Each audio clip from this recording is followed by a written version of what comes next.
have to keep on like it every day. Your world keeps on going, whether you've got this or not, Yeah. Yeah, that's good, Mom. And you weren't in a place of being in fear and worrying about tomorrow. Like you said, you were just living for today and doing the next thing for today. And so I know that I came up and visited you one time and took you to a doctor's appointment. And this is when both breasts had been removed and you have had reconstructive surgery since. But I mean, we were laughing so hard in the doctor's office. We were tears were coming down our face. And I'm like, can I take a picture? You're like, sure. I mean, you were just really kind of chill about it. You were very open with it. And even though it was an awkward and difficult time, I think laughter can get us through a lot of things. Don't you think? I think it can. You have to have a good frame of mind when you're going through something like this. You're listening to the Visibly Fit podcast. Hey, I'm your host, Wendie Pett, and every week I'll give you holistic, practical solutions for everyday issues related to nutrition, healing, functional fitness, and behavior modifications. As a naturopath, fitness expert, and wellness coach for over 20 years, my goal is to empower you to reach for greater health and to rise up to your next level of living in mind, body, and spirit. You were created with greatness in mind. It's time to own it. Are you with me? Then let's dive in.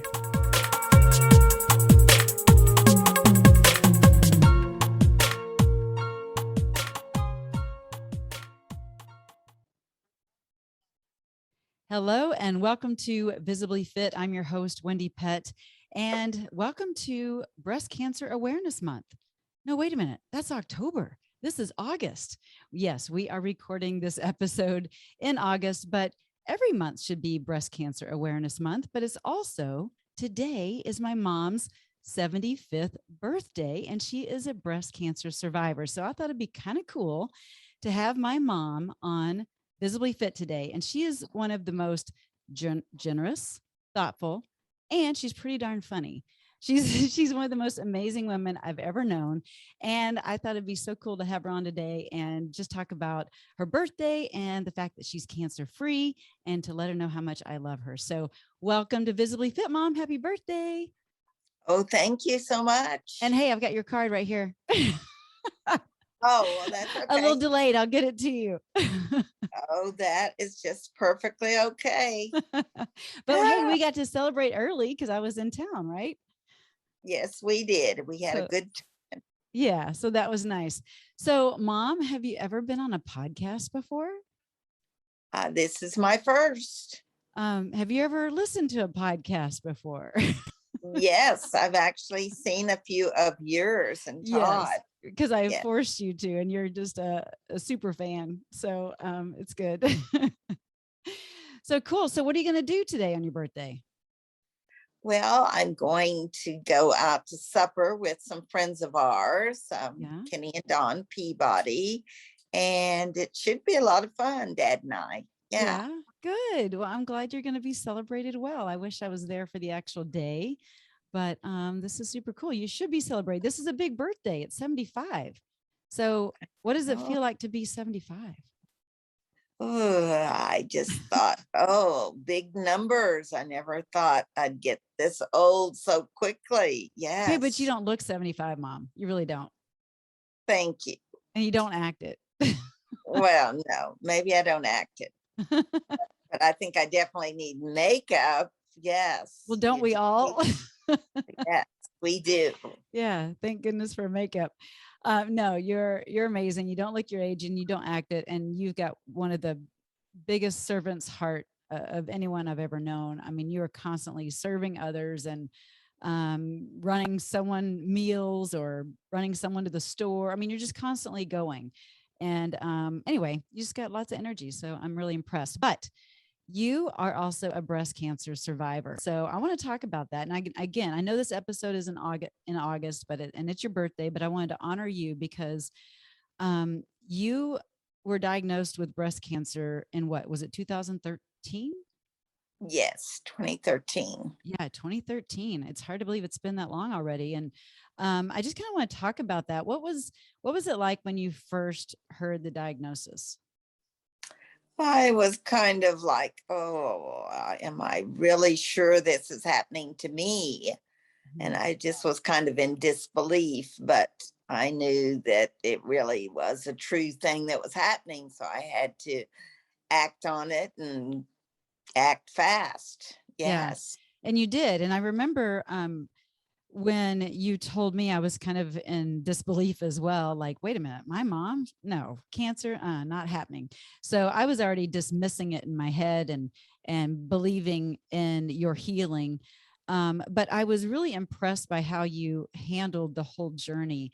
You weren't in a victim kind of place. You weren't down and out. You really were in a place of being strong. And I know that wasn't necessarily by your strength, that was God's strength in you, but you went about it just, I don't know, you just had a lot of faith and you just persevered and you wouldn't let it get you down. I mean, I know you had your moments a couple times, but tell us that kind of journey. How did you just plow through it in the way that you did? Because you had a double mastectomy. Right. Mm-hmm. Yeah. And I think it helps to have really good doctors too that Yes. help you through it, and my plastic surgeon, I just love him. And it just helps when they can talk to you and say, hey, this is not as bad as you think it is. It happens to a lot of people. It's not just you. And you just have to live one day at a time and not get all caught up in the moment, I guess. Yeah. Yeah. You just have to keep on like it every day, your world keeps on going, whether you've got this or not. Yeah. Yeah, that's good, Mom. And you weren't in a place of being in fear and worrying about tomorrow. Like you said, you were just living for today and doing the next thing for today. And so I know that I came up and visited you one time and took you to a doctor's appointment. And this is when both breasts had been removed and you have had reconstructive surgery since. But I mean, we were laughing so hard in the doctor's office. We were tears were coming down our face. And I'm like, can I take a picture? You're like, sure. I mean, you were just really kind of chill about it. You were very open with it. And even though it was an awkward and difficult time, I think laughter can get us through a lot of things. Don't you think? I think it can. You have to have a good frame of mind when you're going through something like this. And you can't just sit down and say, woe is me, and feel sorry for yourself. You Mm-hmm. just have to keep on going every minute. Right. That's right. And you've got lots of friends around you. And of course, your family supports you and loves you. And that's important. But what would you say to someone that maybe is dealing with breast cancer right now or knows someone that is dealing with it and they don't really have a big support group? What would you say for them to get through it? I would say just believe in yourself and know you that God is helping you every minute of the way, Mm-hmm. and that your family is close to you and you're just never alone like you think you might be. Right. And there's support groups. I mean, even on Facebook, Exactly. Yeah. right? You just got to reach out and find those support groups sometimes and not be thinking that you have to do it all alone. So when you were first diagnosed, Mom, um, how did you were you self-diagnosing and found the lump yourself, or how did you come across knowing that you had breast cancer? No, I had actually gone in for a mammogram, and that's when they found something that looked suspicious. Mm-hmm. And so then I had to go back and get a biopsy after that. And that's when it said that it was estrogen based. Right. And you And had been on HRT, hormone replacement therapy, for a while, correct? yes, Mm-hmm. and had I known that now, I would have never been on it. Mm-hmm. And I got really upset with my doctor that didn't tell me any different. But back then, that was the thing to do: estrogen, estrogen. Mm-hmm. And now I would tell people, no, just go through the change and go through everything more natural with natural ingredients instead of Yes. estrogen. Yes. Yes. And no fault of your doctor. Just so often doctors are taught to just offer prescriptions and offer those replacement therapies because that's what they're taught, right? They're not taught how to do the natural remedies or course of action. And so that's what they go to school for. So it is something to be aware of. Like, okay, is there a natural way of going through this process? And yes, there is. So it's interesting that I mean, first of all, I'm just glad that you went in and got a mammogram. It's very important to do self exams and also to have mammograms or thermographic imaging to find out for yourself and do that on a regular basis. But you chose also to do reconstructive surgery. Now, some women do not choose to do that. And this is a personal question, but why did you choose to do that? Well, I just thought, oh, your clothes were not going to fit right. And I didn't want something false in there. I wanted to feel like it was still me, even though when I still look in the mirror, it's not exactly me, but at least it's something there and it makes you feel more like a woman. Yeah. Yeah. And so that's a personal preference. And that's what you chose. And that's fine. I just think it's interesting, different women's journeys. So what, if you had a chance to do things over again, besides, not taking the hormone replacement therapy that your doctor suggested, what would you do differently? Anything? Well, I would be eating better. I would probably be listening to my daughter better. Oh, But mom. Yes. but that's sometimes hard to do. Yes, I'm going to have because I someone else come in and tell you about it. So it's coming from a different person, not yeah me. yeah because I've always been overweight, for years, and I'm so lucky that you took care of yourself, and you're more like your grandma's side as far as her metabolism and everything. And I think I took more after my dad's side of the family. So who knows? Well, it's never too late, mom. So when you're ready to talk, I'll share it all with you. I will. I love you, and I'm ready to get I you on this know. other side of the camp. But breast cancer, we are going to talk on this episode about nutrition and how that does play a big role, and exercise in cancer in general and breast cancer. But mom, regarding your breast cancer, is there any, I mean, I know it's been since 2013. So praise God. I mean, it's been 8 years that you are cancer free.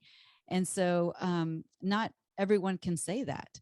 And I'm just glad that you caught it early and that you took the measures that you needed to do. Now, you didn't go through the radiation treatments and all of that and lose your hair like some women, and chemo like some women have to go through. You just had to do chemo pills. Is that correct? Right. Yeah. And that was wonderful, to just take it for 2 years. I think I was on it. Mm-hmm. Mm-hmm. Take this little tiny pill. Yeah. I think it was called anastrol or something like that. Mm-hmm. Mm-hmm. But it was a very, and I knew several other people that were doing that too. And there's also they've been cancer free also. So that's wonderful. Yeah, that's good. It is tough because there's side effects with medication, and yet, when someone's gone through cancer, especially with, whether it's chemo and radiation, they usually give them, is it what's it called, tamoxifen? I can't Yeah, think of the name something of it. like that. Anyway, Yeah. for like 5 years, but there's been some repercussions of even that drug. So anyway, I'm just curious if how dad responded and reacted to all this, because sometimes your spouse, may not understand, or maybe they are supportive, but I'm just curious how dad really handled it. I don't even know this answer. Well, I think he handled it pretty good. There were times I think he could have been more supportive, but men aren't always as supportive and don't understand always the needs that we may have, Yeah. and what we're feeling. And So we need our girlfriends sometimes to, yes, yeah. yes, you really do. You need more of your girlfriends at that time. And I don't know. I guess he did okay. And there's times he still asks crazy questions, but that's fine. Not my dad. He wouldn't do that. Oh, yes, he would. Yeah. Maybe I'll have to interview dad at another time. That would be funny. That'd be Oh, that hilarious. would be funny. Yes. Well, Mom, I'm just proud of how you handled it. And honestly, it seemed like I don't know, I might have been in denial at some. I mean, I know I prayed for you big time, but I just believed, oh yeah, it's gonna pass, no big deal. Like cancer was not going to be a part of your life or our lives. And so I'm so grateful. This is your 75th birthday. And, 8 years ago, had things gone a different way, we might not be able to say that today. And so I'm just grateful that you caught it and you took the action that you needed to. But the message is be careful with what certain doctors prescribe as it pertains to hormones, right? At least in your Yeah. case. Mm-hmm. And you can always get a second opinion. I think that's always smart. Yeah. That is good advice. Very good advice. So a couple things just for fun, because it's your birthday. What is maybe, I mean, I know a lot of people don't know you, they're listening to the podcast, but what's something fun that most people don't know about you or wouldn't know about you? Maybe not even me. Oh, I don't even I know. know. I kind of know it all, right? Yeah, I kind of know my whole story. Well, what's really crazy is when you were here, I reached out to an old girlfriend that I have not seen from Oklahoma in like 57 years. And it was funny because I had her brother on Facebook, but I thought it was her brother. And then I reached out to him and got her phone number and called her. And she called me back within an hour. And it was just like we were talking to each other like it was you and me talking, after that many years. So, that's kind of good to kind of reach out. Yeah, that is something that you are, Mom. You are a connector. And I think most people actually do know that about you. And you send a card for every holiday imaginable. That's your ministry, is sending out cards. I mean, I'm talking even St. Patrick's Day sometimes. It's like, oh, it's a card from Mom. But you know what? It's so exciting to have mail, like actual snail mail. And so we can count on that. And it's a ministry.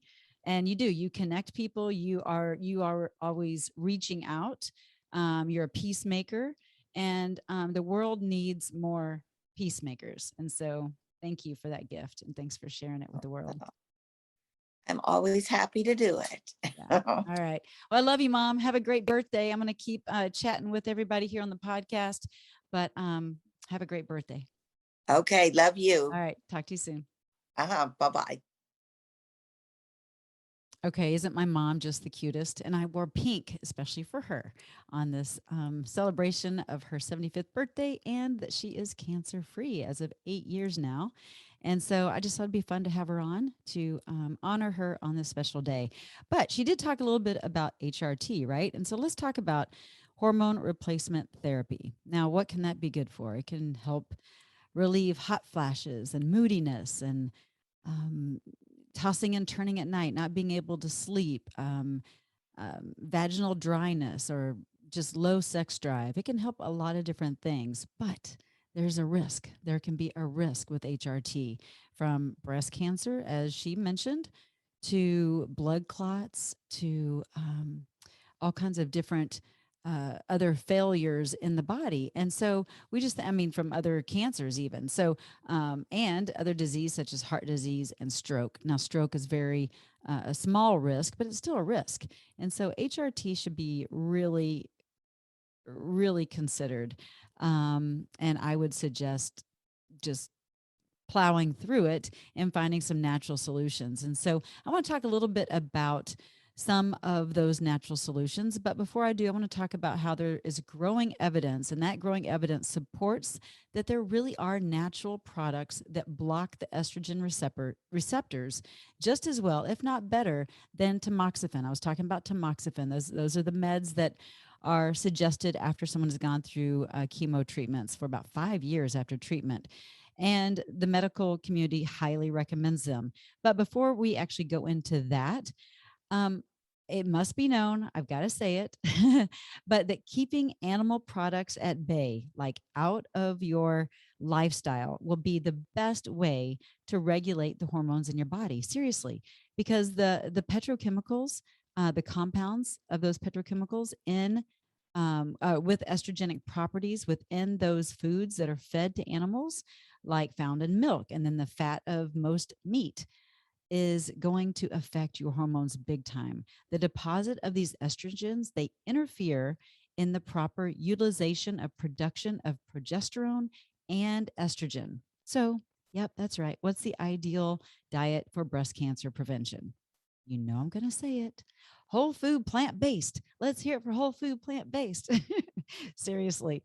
Now, I know there's all different schools of thought there, but I can't stress enough that a whole food plant-based lifestyle has reversed people that have been dealing with certain cancers. And I have a client that actually overcame ovarian cancer by going on a whole food plant-based lifestyle. So I'm serious when I say this. Yes, a diet that is high of fiber, moderate fat levels, loaded full of vegetables and fruits and beans and legumes, nuts and seeds, and whole grains. And eating those foods at 50 to 70% raw would be ideal, because then you're going to get the best amount of those vitamins and minerals that are available at that stage, as opposed to cooking out so much of those nutrients. And I think that's, some people cook their food to death, quite frankly. And so we want to make sure that you have enough vitamins and nutrients within those foods. So if you can eat as much as you can raw, then that's great. That is great. But you want to eliminate salts and food additives. You want to avoid alcohol and caffeine. Yep, that's right. They both have negative effects on the hormone levels and hormone balances. So now, contrary to what most people believe, or maybe what they've believed in the past, or there's been just different controversy over the word soy, right? Soy is one of those things that's like, oh my gosh, do I eat it? Do I not? Is it good for me? Is it not? Well, it actually can be helpful as long as you are ingesting organic, non-GMO. That's right, non-GMO. This is very important because over 90% of this crop in the US is genetically modified. So there are other genetically modified, vegetables and fruits out there, but mainly soy and corn, tomatoes, and even broccoli are some of the higher ones that are genetically modified. So you've got to get the non-GMO. It's worth investing in your health in that space. But they have found higher levels of contaminated herbicides, the residue of glyphosate and AMPA on those particular crops, especially, again, soy, corn, tomatoes, and even broccoli.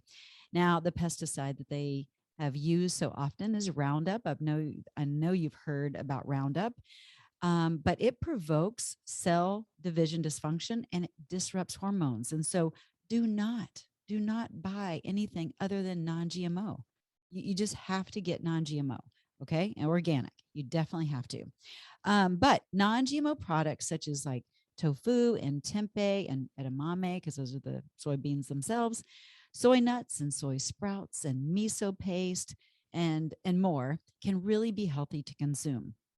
They are great sources of protein if you're on a whole food plant-based lifestyle, right? Where are you getting your protein? Well, you're getting it from your vegetables like broccoli and beans and legumes, but you can also get it from soy-based products. But you'd want to get it in a non-GMO form always. Okay. I can't stress that enough, but it's a great source of getting vitamins E, B, and 12. And they offer essential fatty acids, including omega-3. Most people are really off kilter with their omega-3 and omega-6 ratio. So bringing in some more additional omega-3 is very, very useful, and it has anti-cancer effects. And soy has great minerals like calcium and zinc and iron, all the things that our body needs. Now you're getting a plethora of nutrients and vitamins and minerals when on a whole food plant-based lifestyle anyway, but when you bring in a soy product with it, then I believe you will find it useful. Not eating it every day, no, but bringing it in a few times a week, sure, why not? I think it'll be very beneficial for your body. But keep in mind that soybeans are typically harder to digest, so you really have to cook them well. That's so important. And the good thing is that minimally processed soy products are a huge success in blocking the binding of harmful um, xenoestrogens and the estrogen receptors. So important to know that there is a reason that they're helpful. And so I think there's been such controversy, and it's mainly because of who's backing up that study, that controversial study. It's always good to find out where the article comes from, who paid for the article. So that's always important when you are doing research. Iodine, I want to bring that up. Iodine is very important, along with selenium, zinc, and copper as minerals for optimal thyroid function. Now, why do I bring up the thyroid? Because often low levels of iodine are associated with low thyroid function. And there seems to be a link very often with hypothyroidism and breast cancer.